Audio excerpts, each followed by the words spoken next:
अस्सलामुअलैकुम वरहमतुल्लाहि वबरकातुहू। दोस्तों, मेरा नाम अंजार अहमद और आप देख रहे हैं MDI वर्ल्ड मेरा दीन इस्लाम चैनल। अस्सलामु अलैकुम वरहमतुल्लाहि वबरकातुहू। दोस्तों, अगर आप सब ने पिछला पार्ट अगर नहीं देखा है तो आप सब हमारे चैनल पर जाकर के उसको देख लीजिए। दोस्तों, अब हम जो शुरू करने जा रहे हैं वो पार्ट नंबर 64 है। आप सब गौर कीजिएगा और उम्मीद करते हैं कि आप सब इसको याद भी करते होंगे। दोस्तों, चलते हैं, आगे बढ़ते हैं, आप सब तवज्जो दीजिएगा। औज़ु बिल्लाहि मिनश शैतानिर रजीम, बिस्मिल्लाहिर रहमानिर रहीम। वलिल्लाहि मा फिस समावाति व मा फिल अर्द व इलल्लाहि तुरजउल उमूर।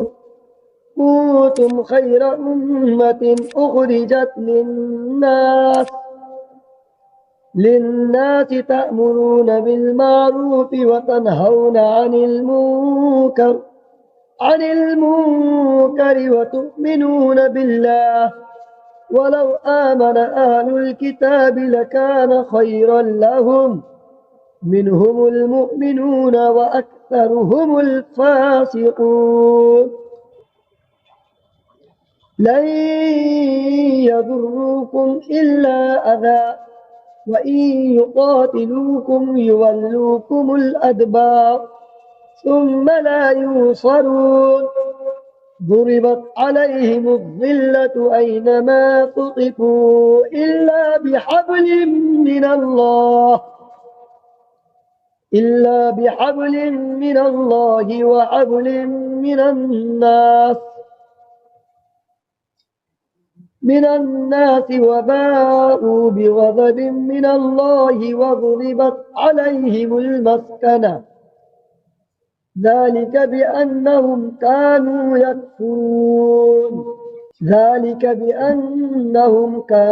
يكفرون بآيات الله ويقتلون الأنبياء بغير حق ذلك بما عصوا وكانوا يعتدون. ليسوا سواء من أهل الكتاب أمة قائمة يتلون آيات الله آناء الليل وهم يسجدون يؤمنون بالله واليوم الآخر ويأمرون بالمعروف وينهون عن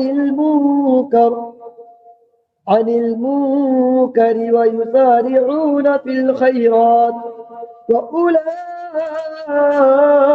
من الصالحين وما يفعلوا من خير فلن يكفروه والله عليم بالمتقين. إن الذين كفروا لن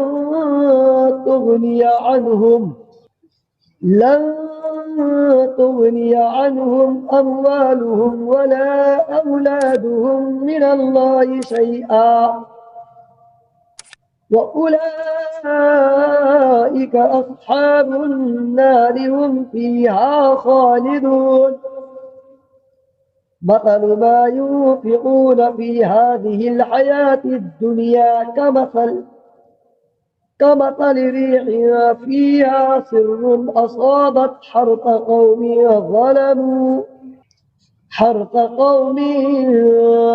ظلموا أنفسهم فأهلكت وما ظلمهم الله ولكن أنفسهم يظلمون.